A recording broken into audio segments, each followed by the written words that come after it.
Ето я и последната поръчка, която чаках от Shein за, може би, за този месец. Отворила съм я, по-скоро баща и на него я беше отворил. Поръчала съм ето тези обувчици, сега ще ви ги покажа. Ето така изглеждат самите обувчици. В размер 27 са. Ето и отдолу самата подметка. Другото, което ми харесва на обувчиците е, че са супер меки, с мека стелкса. Спокойно, ако се притеснявате, Никол има и по-хубави и скъпи обувки. Тези просто съм ги поръчала за започването на детската градина, т.е. за 16 септември, когато е с някаква рокличка. Тези обувчици са страхотна идея. Затова и ги поръчах. Много ми харесаха.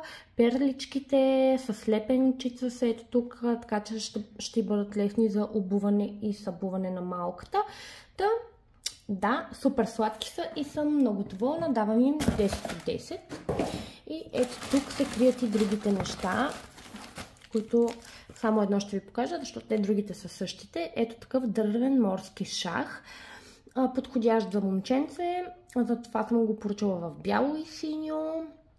Мисля, че е доста добре. Също така е хубавото, че е дървен. И другото, което е, това е един вид отново за развитието на финната моторика. Разбира се, става и от по-големи деца да се играе, както и от нас възрастните. Стори ми се доста интересно. Мисля, че на дечицата ще им хареса. Така че поръчах го, на него също му давам 10 от 10, така че ако нещо ви е харесало, можете да проверите в Shein дали го има все още налично. Понеже купихме апартамент и сменихме вратите, тук тази цялата лудница, която виждате, ще бъде детска стая. Това е секцията, която трябва да отиде в хола и е от Мебели Виденов. Както виждате, хаосът е пълен. Тук едната стена е започната да се шпаклова, защото махаме ето тези грозни тапети. И разбира се, съм махнала ето тук около вратата и ето тази стена. Предстои да махнем и, разбира се, другите. Но тази стая ще бъде детската стая. Общо взето за нея най-много се вълнувам. Да, има супер много багаж още. Има да правим коридор, кухня, спалнята. Ще ви я покажа малко в по-готов вариант. Искам да сложим секцията в хола, за да мога да ви покажа хола вече напълно завършен, но това ще бъде детската стая на Никол. Така че нямам търпение да започнем. И разбира се, за тази стая най-много се вълнувам. Така че това е за сега и да продължаваме с ремонта.